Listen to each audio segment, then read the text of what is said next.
بازم مثل برنامه‌های گذشته و شب‌ها و روزهای گذشته از خدا میخوام که انشالله دعاهای امام سجاد سلام الله علیه رو در حق همه ما به اجابت برسونه. برکت صلوات بر محمد و آل محمد. اللهم صل علی محمد و آل محمد و عجل فرجهم. سلام علیکم و رحمت الله. استاد محمدی شاهرودی عزیز، خیر مقدم. سلام علیکم و رحمت الله و برکاته. خیلی ممنون، متشکر، مخلص. خدمت شما و همه دوستان عزیز عرض ارادت داریم، عرض سلام داریم. انشالله که خداوند این کارهایی که انجام شده و انجام میشه اینها رو به عنوان بهترین عبادت از ما و شما و دوستان عزیز بیننده قبول بفرمایید. الهی آمین. بدعاش. اعوذ بالله من الشیطان الرجیم. بسم الله الرحمن الرحیم. الحمد لله رب العالمین و صلی الله علی سیدنا محمد و آله الطاهرین. اللهم صل علی محمد.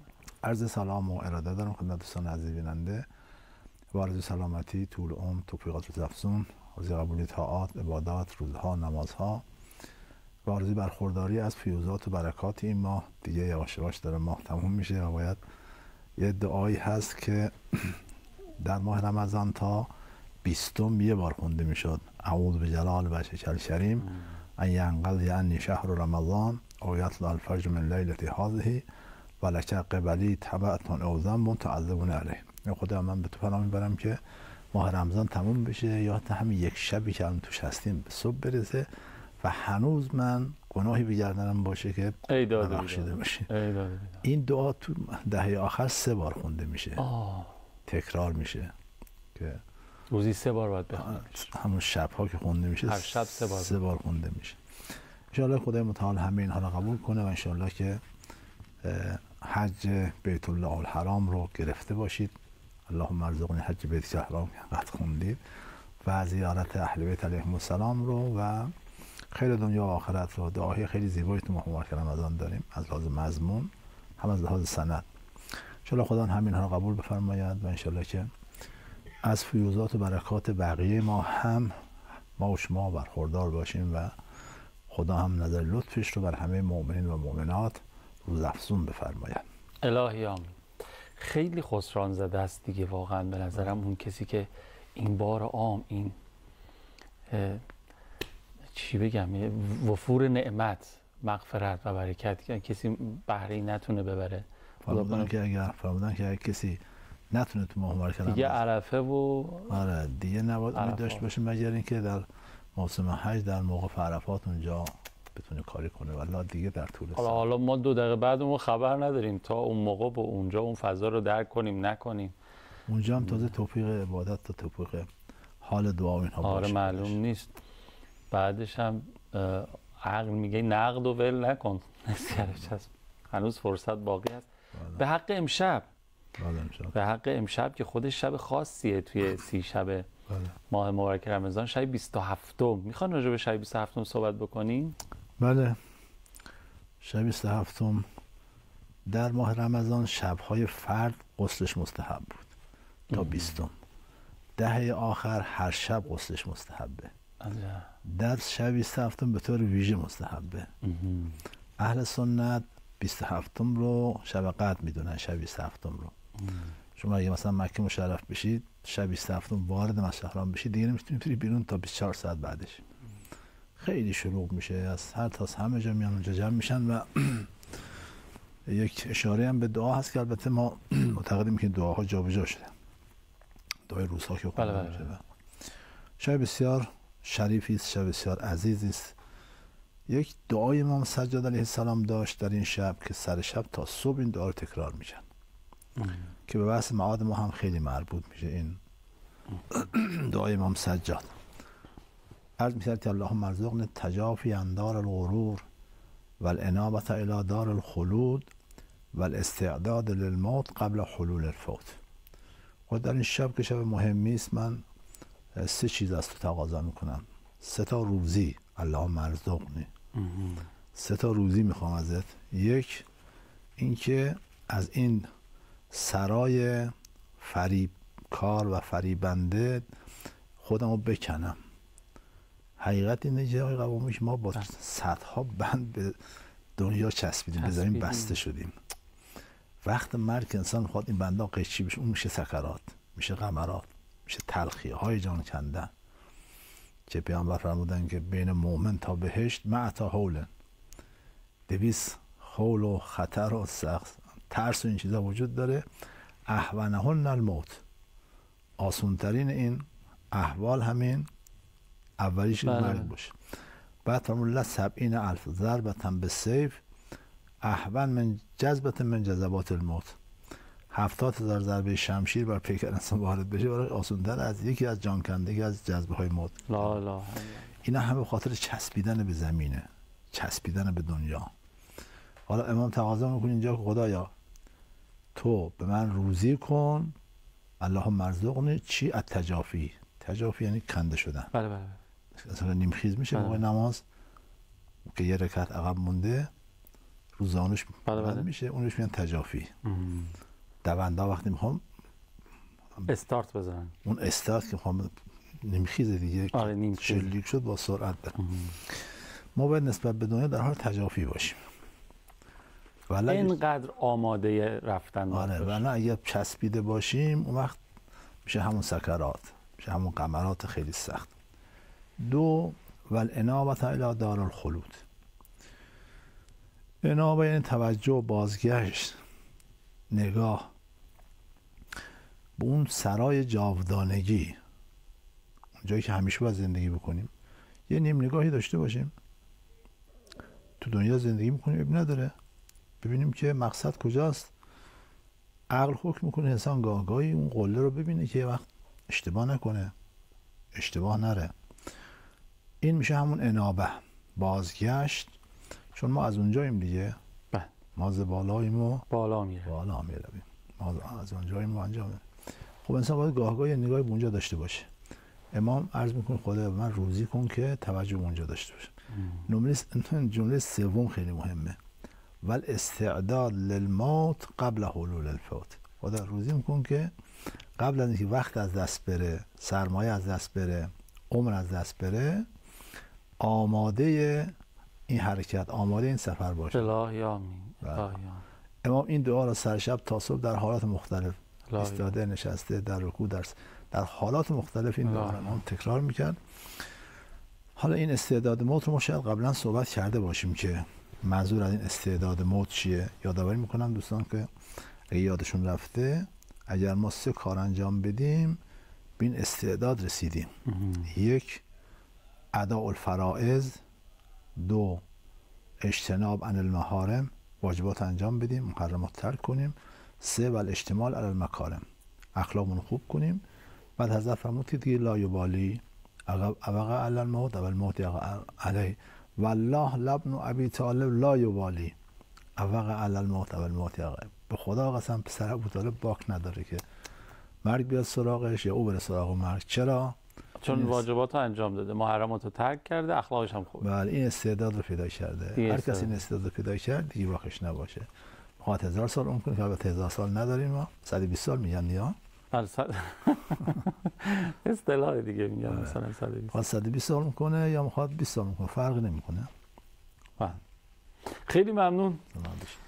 الهی که دعاهای قشنگ امام سجاد در حق هممون، این دعا مال امام سجاد علیه السلام، آره، به اجابت برسه. ما هر شب هم از ابتدای ماه مبارک رمضان دعای امام سجاد در دعای 40 صحیفه سجادیه رو داریم پخش میکنیم و همین با هم زمزمه میکنیم. ان شاءالله که همه یه مجموعه دعاهایی که از ایشان 44 امام سجاد هم بد نیست، گاهی آهایون تیکای اون دعای 44 خیلی خوب. ان شاءالله در حق هممون به اجابت برسه، به حق وجود نازنین خودشون، به حق امشب شب 27م. پیامبر دیگه دهه آخر که جمع میکردن رخت خواب و کلا معتکف بودن کل 10 روزو. من حتی شنیدم برخی از علما کل ماه مبارک مثلا معتکف میشدن. ببین نداره میشه. بهترین وقت اعتکاف همون دهه آخره. دهه آخره. حالا من یه دفعه یه چیزی هم عرض کردم، اینم بگم بریم، نمیدونم چقدر میتونه درست باشه. فکر میکردم چرا این در شب قدر در صدف دهه آخر غالبا پنهانه. دیدم که مثلا اسم اعظم بین اسامی پنهانه، شاید برای اینکه ما همه اسامی رو بگیم. وقت مرگ پنهانه، شاید قدر همه لحظات عمر رو بدونیم. امام زمان مخفیان، شاید قدر همه آدمای خوب بدونیم. شاید از این حیثه مثلا که همه شب‌ها رو حواسمون باشه، نه فقط اگه یه بدونیم یه شبه و اون شبم کدومه، دیگه بقیه رو کلا استراحت شاید بکنیم. همینطور در روایت داریم که خداوند رضایتش رو بین طاعات پنهان کرده.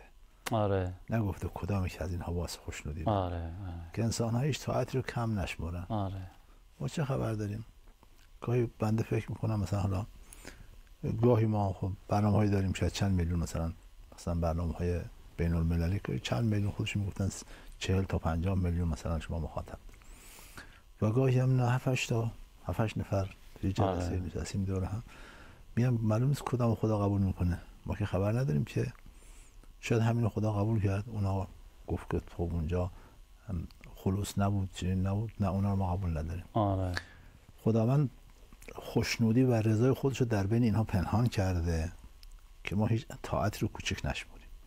خشم و غضبش رو هم، سخطش رو هم در بین گناهان پنهان کرده که ما هیچ نافرمانی رو کوچک نشمریم. این که مهم نیست، که اصلا چیز مهمی نیست، مردم چنین میکنن چنان میکنن، نه، چه بسا همین گناه باعث خشم خدا بشه و خدا بگه دیگه من تو رو نخواهم بخشید. این خیلی خطرناکه.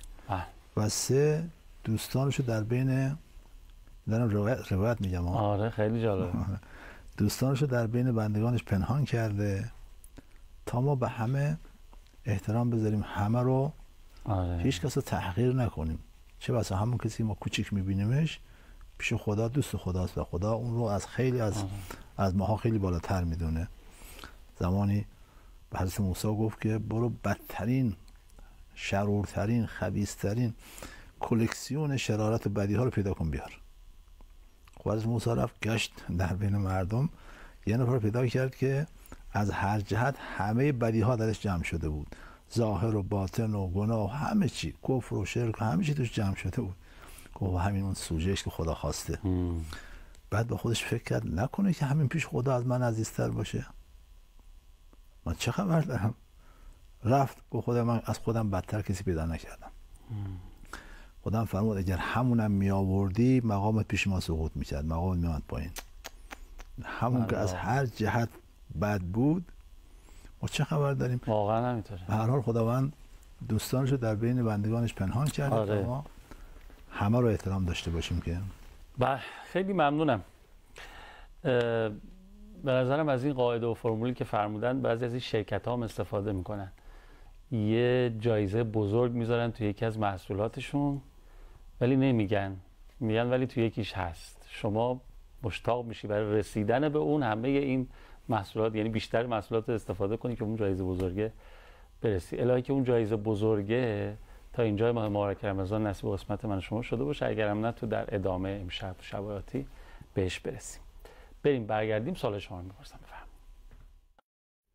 آیا کسی که مرده در برزخ مشغول کاری میشه یا کلا بیکاره؟ و عالم برزخ نظم و ترتیب دنیای کنونی ما رو داره یا خیر؟ این سوال یکی از بیننده های برنامه یاد خداست و استاد زحمت میکشن پاسخ میده. تا اینکه منظور از این کار چیه؟ کار به معنی دنیاش خیر. در دنیا شما بخواید یک لقمه نان بخورید باید ابر و باد و مه و خورشید و فلک و نانوا و کشاورز و آسیابان همه باید دست بدن، سهم بدن که شما چیکار کنی؟ یه لقمه نان بخورید. بله. اینجوریست. به این معنا نه، تو برزخ کار به این معنا وجود نداره که مثلا مثلا غذا بخوره نیاز داشته باشه که بره از مغازه مثلا نان بخره، ماست بخره، نمیدونم این حرفا، بعد بخواد غذا بخوره. یا مثلا میخواد که فرض کن لباس میخواد تهیه بکنه، گوسفندی باشه و پشمشو بچینند و نقش بریسند و نمیدونم کارخونه پارچه ببافت و خیاطی مثلا لباسی بدوزد و چون تو ذهن ماها معمولا کار به این معناست. بله. به این معنا نه، تو برزخ کار وجود نداره و اونها اصلا احکامی که در دنیا هست به این شکلش در برزخ نیست. یعنی شغل و محلی برای کسب درآمد و اینا این چیزی نداره. چیزا اونجا نیست. او لباسش از اون بافته های دنیاست، اعمالی که در دنیا انجام داده، بله بله. یا اون چی که از این طرف براش میفرستن. اما کار به معنای خود برزخ چرا؟ اونجا تعلیم هست، تربیت هست و کارهایی که از جنس برزخ باشه. حتی کلاس درس هم اونجا هست از جنس برزخش. این حدیث رو اگر خوندم تکرار میکنم چون حدیث بسیار مهمی است. امام موسی بن جعفر علیه السلام فرمودن من مات من شیعتنا و اولیاءنا ولم یحسن القرآن یا لم یحسن القرآن علم فی قبره. هر یک از دوستان و شیعیان ما که از دنیا رفته باشن و قرآن رو خوب یاد نگرفته باشن، حالا خوب یاد نگرفتن، گاهی ممکنه که مثلا فرض کنید که قرائت روحانی و روانخوانی این که نه معناشو اون خلاصه خوب قرآنی نشده باشن، این بهترین تعبیره. تو قبر اونجا براش، تو عالم برزخ براش کلاس میذارن که قرآنی بشه. بله. علم فی قبره. چرا؟ لأن درج الجنه به عدد آیه القرآن فیقال لغار القرآن اقرأ برقه. چون تعداد درجات بهشت به تعداد آیات قرآنه. در قیامت به مؤمن میگن بخون برو بالا. و نباید عرض کنم شیعه علی بن ابی طالب، نباید شیعه و محب اهل بیت درجهش پایین باشه. این نقص باید اونجا برطرف بشه. یه بار دیگه ببخشید میگم کلامتون، یه کارخونه شکر، تعداد درجات بهشت به تعداد آیات قرآنه. بله بله. یعنی 6236 6236 درجه ما در بهشت داریم. روایات متعدد داریم. عجب. که درجه الجنه به عدد آیات قرآن روایات یکیش بود که من خوندم. عجب. بله تعداد درجات بهشت به تعداد آیات قرآن. خب و اونجا به مؤمن میگن بخون برو بالا، به اندازه که قرآنی باشه درجهش تو بهشت اونجا رقم میخونه. که الان دارن تو ماه مبارک قرآن رو میخونن، هر روز یه جز میخونن، حالا هر قدر که میتونن میخونن. خیلی کار ارزشمندی. بله بسیار کار ارزشمندی است، مخصوصا تو ماه قرآن که ماه رمضان که بهار قرآن هست. بله بله. کل شیء ربیع و ربیع القرآن شهر رمضان پیامبر فرمودن. هر چیزی بهاری داره. بهار قرآن رمضان. آره. خب این یه نکته. بنابراین اگه به این معنا بخواد معنا بشه، خب بله به این معنا در برزخ کار هست. نکته بعدی که تو سوالشون بود که من فراموش کردم، نظم و ترتیب گفتن مثل این دنیا وجود داره اونجا یا نه؟ اونجا منظم‌تر، به نظرم منظم‌تره. آره دقیق‌تر و منتها باز نظم و ترتیبش متفاوته، از جنس تشریع نیست. اینجا نظم و قانون و اینها غالبا تشریعیه. راهنمای رانندگی وضع شده. آره راهنمای رانندگی قانون داره. آره اعتباریه. طرف میگه پلیس نیست برو. اونجا نه، تکوینیه، انجام میشه خود به خود. بله. مثلا فرض کن که اختیارشون اهل برزخ به اون اندازه مقامشونه، به اندازه که ظرفیت دارن مقام دارن اختیار دارن مثلا سر از خانوادهشون مطلع بشن، یا اونجا مثلا فرض کن بخوان دیدن افراد در همونجا بخوان زیارت کنن افراد رو یا چیز از این قبیل. ماجرای قصاب اصفهانی که خدمت دوستان نقل کردم گفت که من هفته پیش اجازه نداشتم از شما پذیرایی کنم. آره امروز اجازه داشتم. این مثلا مقامش در حد 1 هفته بود. بعضی در حد 1 روزه، بعضی در حد 2 روزه، بعضی ماه هم تو میره بالا. بنابراین بله قانون هست، قانون هم دقیقه، نظم و ترتیب هم هست، اما نظم و ترتیبی که از جنس تکوینه، از جنس عین و خارجه، نه از جنس قرارداد که بشه از زیر بارش در رفت، کمش کرد زیادش کرد، نه از این جنس نیست. چند درصد عالم برزخ رو این دنیا میسازه؟ اتفاقاتی که در این دنیا شکل میگیره توسط آدما، چند درصد اون برزخ رو این میسازه و چند درصدش نه اصلا برزخ طراحی شده اونجوری؟ میشه درصد گفت؟ نه اگه به هر کار انسان ها باشه خب میگیم که بر حسب میگه فرد کی باشه و چه کار کرده باشه. ما تو کل نظام هست دنیا برزخ رو نمیسازه، برزخ دنیا رو میسازه. دنیا معلول برزخه. برزخ علت دنیا معلوله. منظورم اون چیزیه که در برزخ اتفاق میفته ها، این که فرمودین. همون انسان ها. بله بله. اون افراد فرق میکنه. بر حسب هر نفر باید تک تک بکن. مثلا این کاری کرده که نه تنها الان مثلا فرض کن 100% برزخش رو آباد کرده، کاری کرده که این باز ادامه داره، همطور هی میره بالا. روز به روز هم هی بعضی برزخش بهتر و بهتر میشه. یعنی اعمال ما تأخری رو انجام داده که پرونده عملش بازه و تا هزاران سال بعدش هم مرتب نوشته میشه در نامه عملش خیرات و مبرات و باقیات و صالحاتی از خودش باقی گذاشته که بله. پرونده عملش بسته نمیشه. بله. بعضی هم نه، به اندازه یه شعاع خیلی کوچیکی در دنیا اثر داشتن، وقتی هم میمیرن پرونده دنیاشون دیگه بسته میشه. بله. افراد فرد مورد به مورد رو باید بررسی کرد که شخص کی هست و چی هست. پس جواب سوال من میشه 100%. بله. حالا منتها یا خوب یا بد یا بالا، ولی کلا اون چیزی که حال ما رو، شرایط ما رو، فضای ما رو در برزخ میسازه 100% به اینجا بستگی داره. هم برزخ هم قیامت. الیوم عمل ولا حساب، غدا حساب ولا عمل. بسیار. اینجا عمل نیست، عمل اینجاست. حسابی در کار نیست. آره. اینجا کشته، برداشتی در کار نیست. اونجا برداشته، کشتی در کار نیست. آره. از برزخ هم شروع میشه برداشت. اصلش هم تو قیامت برداشت میشه. انگار که مثلا این کاشت داشت برداشتی که حالا تو مزرعه ها تو کشاورزی اتفاق انگار تو این سه مرحله دنیا و برزخ و قیامت یه جورایی همطور تطبیق پیدا میکنه. پیامبر فرمودن دیگه دنیا مزرعه الاخره. آره دیگه، راست میگی. پیامبر فرمودن این حالا کاشت داشت برداشته قشنگ انگار تو این سه مرحله اتفاق. خیلی خوب، اجازه میدین بریم برگردیم، من بقیه سوالات رو بپرسم و این بخش پایینی برنامه ما خواهد بود. بفرمایید. یه صلوات برای امام رضا بفرستین. میگم چرا. اللهم صل علی محمد و آل محمد و عجل فرجهم. الهی که همین الان نظر لطفشون شامل حال ما بشه. دوستان گفتن 8 دقیقه وقت داریم. چقدر خوبه این اعداد آدمو یاد چیزای خوب بندازه. خب بپرسم سوال عزیزمون. گفتن با اینکه موقع مرگ روح از بدن جدا میشه و مثل لباس بی‌ارزشی هست که دور انداخته میشه، چرا سفارش شده که مثلا تربت با میت دفن بشه یا روی کفن سوره یاسین؟ شبیهش رو قبلا پرسیده بودیم. جوشن کبیر رو نوشته بشه و یا همراه داشتن دستمال اشک سفارش شده و یا امام سجاد علیه السلام در دعای ابو حمزه این همه از تنگی قبر و سختی و تاریکی اون ناله میکنن. اینا چه تأثیری میتونه داشته باشه؟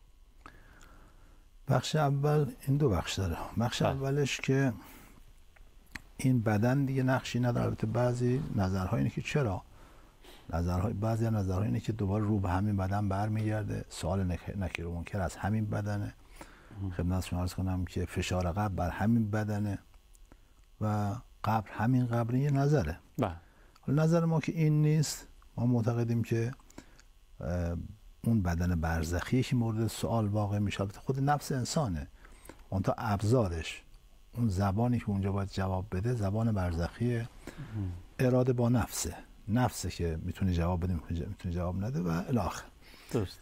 بنابراین این که بگیم این بدن کلا بی خاصیت بر حسب اون نظرها که خب نه، بر حسب نظر ما هم به هر حال این بدن مرکبی بوده برای نفس انسان. با این بدن نماز خونده، با این بدن روزه گرفته، با این بدن عمری رو طاعت کرده و چقدر هم براش حساسیت داشت. گرما بهش نخوره، سرما بهش نخوره، تو پشه بند باشه که پشه نیاد مثلا فرض نیشش بزنه. اینجوری نیست که این بالمعرضی از این بدن فراموش میکنه. نه، توجه داره، توجه به این بدن داره. میفهمه کی در تشییع جنازه شرکت کرده، کی غسلش داد، با احترام غسلش دادن یا بی احترامی کردن. همین بدنها در تشییع جنازه چی دارن میگن و چطور دفنش کردن، کجا دفنش کردن، کیا به زیارت قبرش میان. وقتی من به زیارت قبرشون، او میاد باشون انس میگیره و خیلی هم خوشحال میشه. وقتی هم میخوان جدا بشن یه حالت استیحاش، اصلا دلتنگی بهش دست میده که چرا اینا دارن میرن. مثلا زندانی که ملاقاتی میاد پیشش خیلی خوشحال میشه وقتی بله. توجه به این بدن داره و به همین دلیل هم اون روح و نفس اگر شریف باشه، اگر سعی وجودی داشته باشه، همین توجه مختصری که به این بدن داره این بدن رو سالم نگه میداره. که این بدن نمیپوسه باید حیات باشه که نپوسه، ولی ماده میپوسه متلاشی میشه از بین میره. چرا نمیپوسه؟ چون حیات داره. چرا حیات داره؟ چون اون روح بهش توجه داره. حتی کفنش هم سالم میمونه. اون اشراق و تابش روح به این بدن که این بدن رو سالم نگه میداره. درسته. پس این که بگیم اصلا توجه نداره، چرا توجه داره؟ خب این یک نکته که اون هم اولش گفتیم که بر فرض حالا اون بدن رو ما قبول نکنیم که ما قبول نکردیم این بدن رو، توجه روح به این بدن که هست، این دیگه قطعی است. مطلب بعد این که یه سری آدابی است که سفارش شده، مثل تربت سید الشهدا سلام الله علیه، مثل جریدتین، دو تا چوبی که میگن همراه مرده بذارید، آدمی که این چوب ها هست عذاب قبر برداشته میشه، بعداً دیگه خداوند عطف ما سبق نمیکنه. حالا که چوبا خوش شد، حالا برید مثلا فشار قبر رو حالا شروع کنید. نه دیگه تموم میشه. یا اون دعایی که در مفاتیح هست رو کفن بنویسید، یا مثلا جوشن کبیر رو نمیدونم قرآن، اینها که همش سفارش شده، اینها هیچ اشکالی نداره، اینا توجه داره و این خودش آثار و برکات معنوی داره که ما از جزئیاتش خبر نداریم. ما خبر نداریم که چه مکانیزمی هست بین این تربت و سعادت انسان. همینقدر که توجه به امام حسین علیه السلام، همینقدر که عرض کنم اینجا تربتی که هنگام نماز وقتی انسان بر این تربت سجده میکنه 7 حجاب رو خلق میکنه. 7 حجاب انسان از خدا جدا کرده. یک سجده بر تربت سید الشهدا کل این 7 حجاب میزنه کنار. گاهی انسان باید 1000 سال نماز بکنه تا یکی از این حجاب ها رو بتونه کنار بزنه. ولی تربت سید الشهدا 7 حجاب رو یک جا خلق میکنه، از بین میبره.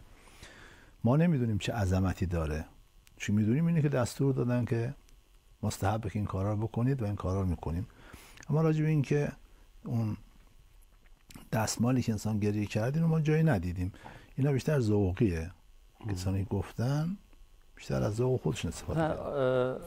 استاد الله مرعشی نجفی رضوان الله علیه تو ذهنم هست، تو وصیت‌نامه‌شون بود. وصیت کردن. اشکار سید الشهدا تو دستمالشون بوده. بله، عرض کردم دیگه. حالا اون که ما باید میگیم باید اونی که در روایات باشه. میتونیم بگیم. بقیه‌اش رو دیگه ما نمیتونیم مثلا اون رو بخوام بیاریم کنار تربت بذاریم. بله.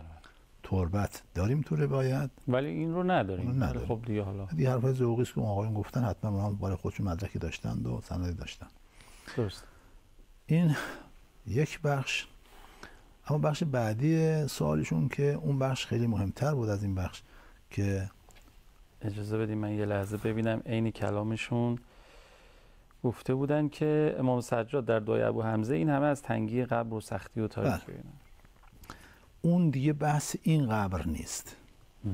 اون قبری که باید روشن باشه، اون قبری که باید وسیع باشه، اون قبری که در روایت هم داریم که وقتی که فرشته ها نکیر و منکر سوالو میپرسند و جواب میده، یوسع قبره مد بصره، قبرشو به اندازه وسعت بینش خودش توسعه میدن. نه اینکه این قبر رو خواهن گشادش کنن، هیچ تأثیری نداره. این قبر اگه خود مثلا به جای نیم متر پس اون 1000 متر باشه، فرقی نمیکنه با نیم متر. این قبر رو شما 10 تا نورافکن توش روشن کنید، هیچ تأثیر نداره. فقط اون بدن رو زودتر میپوسونشون. هیچ فایده‌ای به حال انسان نداره. اون نور و اون قبر همون برزخ که عرض کردم که تو همین برنامه بود که عرض کردم القبر و برزخون در روایت داریم. بله. قبر همون برزخه که امام میفرماد قبر من تنگ نباشه، یعنی جایگاه هم تو برزخ. قصر من در برزخ وسعت داشته باشه. اون عرض کنم که زیغ قبری یا عرض کنم که چیزی از این قبیل همش برمیگرده به اون قبره. ولی این قبر خب کاری نداره گشاتر بگیرن، چرا انقدر تنگ میگیرن که کیپ دیگه. بله. نه این کاری نداره. بعضی از جاها هم هست که اون تو زیر زمین میذارن. آره. هیچ تأثیری نداره. ببین مثلا حالا اون مثلا بهتر از اینه که اینجا یک قبر کوچیک میکنن که فقط به اندازه‌ای که به پهلو قرار بگیره میزنندش. درست. نه، منظور از اون قبر و اون بحثایی که از امام سجاد علیه السلام در دعای ابو حمزه و در جاهای دیگه اومده، کلا اونها رو شما هر جا کلمه قبر دیدید اونجا به جاش برزخ رو بذارید. تو گاهی ممکنه قبر معنی همین حفره هم باشه ها، گاهی ممکنه بنا همین حفره‌ای که مرده رو دفن می‌کنی. ولی غالبا تو روایات هم که من خوندم آیه قرآن که فراخ و ریحان، امام فرمود فی القبر، تو این قبر که روح و ریحانی نیست که شما همه قبرها نبش کنید روح و ریحان نمی‌بینید. اینجا قبر هم برزخه.